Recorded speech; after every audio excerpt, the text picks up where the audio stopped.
Good morning friends, स्वागत है आप सभी का हमारे YouTube channel crack the competition में। आज के इस वीडियो लेक्चर में हम ज्योग्राफी का पार्ट 2 आपके साथ डिस्कस करेंगे, जिसमें कि काफ़ी इम्पोर्टेंट और एग्ज़ाम ओरिएंटेड क्वेश्चंस इंक्लूड किए गए हैं, जो कि हमारे आने वाले दिल्ली पुलिस कांस्टेबल तथा अन्य सभी एग्ज़ाम्स की दृष्टि से काफ़ी महत्वपूर्ण हैं। सभी क्वेश्चंस आपको हिंदी और इंग्लिश दोनों लैंग्वेज में अपीयर होंगे और इनकी पीडीएफ के लिए आप हमारे टेलीग्राम ग्रुप या फिर व्हाट्सएप ग्रुप को ज्वाइन कर सकते हैं, जिनका लिंक डिस्क्रिप्शन बॉक्स में दिया हुआ है। तो शुरू करते हैं आज का पहला प्रश्न। दोस्तों, आज का पहला प्रश्न है, name the longest lake in India. Bharat की सबसे लंबी झील कौन सी है? तो वेम्बनाड झील, जो कि केरला में स्थित है, भारत की सबसे लंबी झील है। और भारत की सबसे लंबी झील होने के साथ साथ ये केरला की सबसे बड़ी झील भी है और सेकेंड लार्जेस्ट रामसर साइट है इंडिया की। तो इसका राइट आंसर है option number D, Vembanad lake. फिर है दोस्तों, the largest irrigation canal in India. तो भारत में सबसे बड़ी सिंचाई नहर कौन सी है? ठीक है, तो भारत की जो सबसे बड़ी सिंचाई नहर है वह है इंदिरा गांधी नहर, जो कि इंडिया के पंजाब स्टेट से राजस्थान स्टेट तक इसका विस्तार है और इसकी लंबाई है 650 किलोमीटर। ठीक है, तो largest irrigation canal in India Indira Gandhi canal, और इंदिरा गांधी कैनाल को पहले राजस्थान कैनाल के नाम से भी जाना जाता था। तो इसका राइट आंसर हो जाएगा ऑप्शन नंबर ए। दोस्तों, अगला इंपोर्टेंट क्वेश्चन है, the soil found in eastern and western coast of India. तो भारत के पूर्वी और पश्चिमी तटों पर कौन सी मिट्टी पाई जाती है? तो इसका राइट आंसर है लेटेराइट मिट्टी। ठीक है दोस्तों, भारत के जो ईस्टर्न और वेस्टर्न कोस्ट है वहाँ पर लेटेराइट मिट्टी पाई जाती है। बेसिकली लेटेराइट मिट्टी ऐसी जगहों पर पाई जाती है जहाँ पर ज़्यादा टेम्परेचर होता है और ज़्यादा रेनफॉल होता है। ठीक है ना, तो इसका ऑप्शन हो जाएगा option number A, laterite soil. अगला प्रश्न है दोस्तों, विच of the following crops is suitable for dry land farming. तो शुष्क भूमि कृषि, यहाँ पर जहाँ पर पानी की कमी होती है, तो शुष्क भूमि कृषि के लिए कौन सी फसल उपयुक्त है? तो रागी। रागी को दोस्तों लोकल लैंग्वेज में मडुआ भी कहा जाता है। ठीक है, तो इसकी बहुत सारी मेडिसिनल वैल्यूज होती हैं। तो ड्राईलैंड फार्मिंग के लिए जो रागी है वह फसल उपयुक्त है। और अन्य कौन कौन सी फसलें हैं जिनको हम ड्राईलैंड फार्मिंग के जरिए प्रोड्यूस कर सकते हैं? ज्वार, बाजरा, ऑयल सीड, ठीक है ना, जैसी मस्टर्ड हो गया, रेपसीड हो गया, और मक्का यानी कि मेज, इन सबको हम ड्राईलैंड फार्मिंग के थ्रू प्रोड्यूस कर सकते हैं। ध्यान रखिएगा इनको। अगला प्रश्न है दोस्तों, which is called lake district of India. तो भारत में लेक डिस्ट्रिक्ट किसका उपनाम है? दोस्तों, नैनीताल का नाम आपने सुना होगा। तो नैनीताल डिस्ट्रिक्ट है उत्तराखंड के कुमाऊं रीजन में, उसे लेक डिस्ट्रिक्ट ऑफ इंडिया कहा जाता है। ठीक है, बहुत ही अच्छा प्लेस है। Option number B, Nainital is right answer. Sirius, the brightest star outside solar system is also called. तो सौरमंडल के बाहर सीरियस नामक चमकीले तारे को क्या कहा जाता है? तो दोस्तों, उसे डॉग स्टार भी कहा जाता है। ठीक है, सीरियस जो है हमारे सौरमंडल के बाहर एक बहुत ही ज़्यादा ब्राइटेस्ट स्टार है, उसको डॉग स्टार कहा जाता है और ऑफिशियली उसको एल्फा कैनस मेजोरिस कहा जाता है। क्या कहा जाता है? एल्फा कैनस मेजोरिस। ठीक है, इसको ध्यान रखेंगे, ये भी एग्जाम में पूछा जा सकता है। अगला प्रश्न है, the mountain range which divides the north and south India. तो उत्तर और दक्षिण भारत को कौन सी पर्वत श्रृंखला पृथक करती है? दोस्तों, यह क्वेश्चन जो है एग्जाम के लिए काफी इंपॉर्टेंट है और रिपीटेडली पूछा जाता है। तो इसका राइट आंसर है विंध्य पर्वत श्रृंखला। तो विंध्य पर्वतमाला जो है दोस्तों, वह नॉर्थ और साउथ इंडिया को एक साथ सेपरेट करती है और यह नॉर्थ और साउथ इंडिया की बीच एक ट्रेडिशनल बाउंड्री का भी कार्य करती है। ठीक है, तो इसका आंसर हो जाएगा option number C, Vindhya range. फिर है, which city is located on the bank of river Mahanadi. तो महानदी रिवर के तट पर कौन सा शहर स्थित है? तो इस प्रकार के क्वेश्चन भी एग्जाम में पूछ लिए जाते हैं।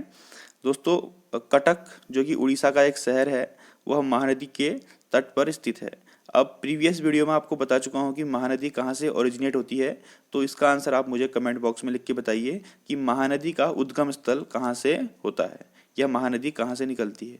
ठीक है, चलिए अगला प्रश्न है, what is the position of earth when it is at the greatest distance from sun. बहुत ध्यान से क्वेश्चन को पढ़िएगा।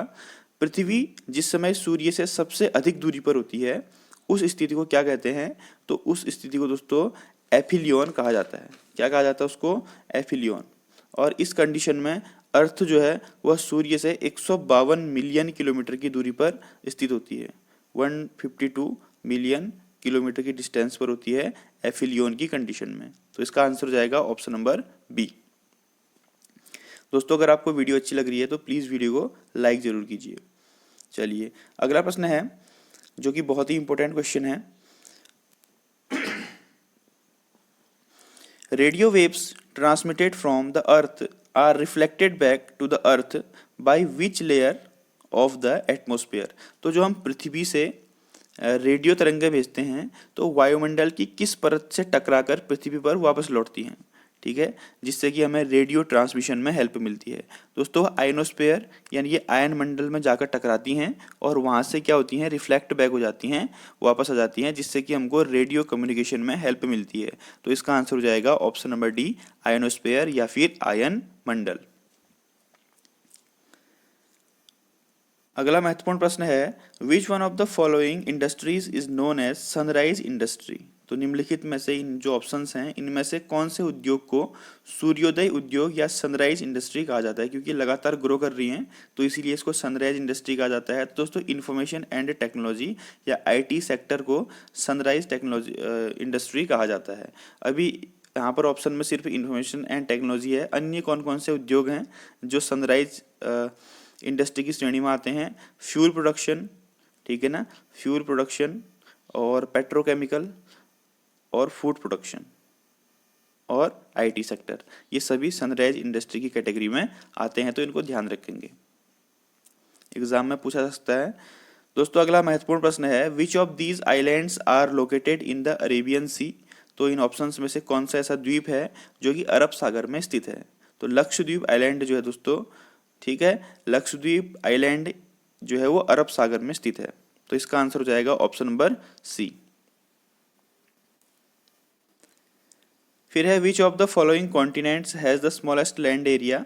तो इन ऑप्शंस में से ध्यान दीजिएगा, इन ऑप्शंस में से किन महाद्वीपों में सबसे छोटा भूमि क्षेत्र किसका है?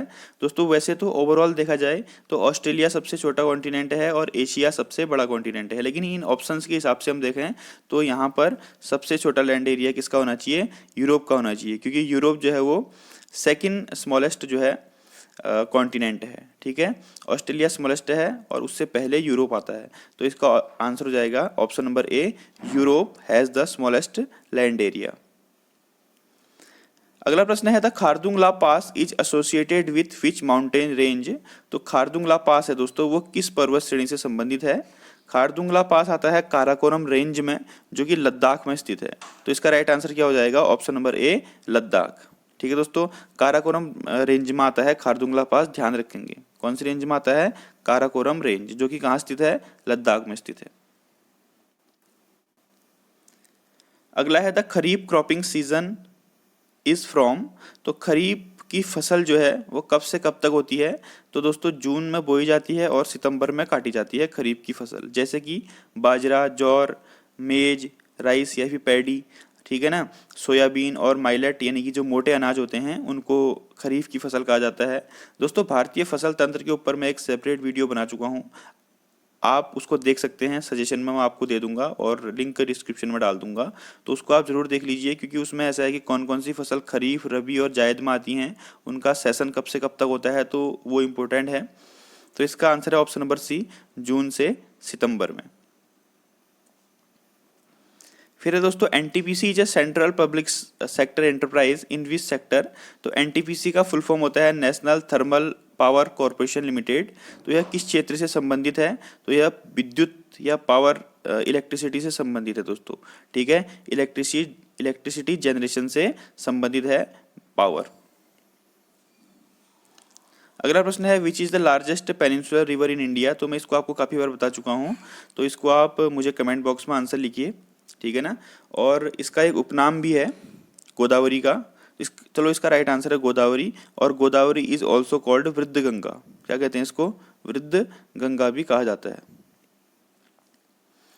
तो ये थी हमारी आज की वीडियो। अगर आपको वीडियो अच्छी लगती है तो प्लीज़ चैनल को सब्सक्राइब कर दीजिए, नोटिफिकेशन बेल आइकन को दबा दीजिए और अधिक से अधिक वीडियो को अपने ग्रुप्स में शेयर कीजिए ताकि सभी को इसका बेनिफिट मिले। Thank you, have a nice day.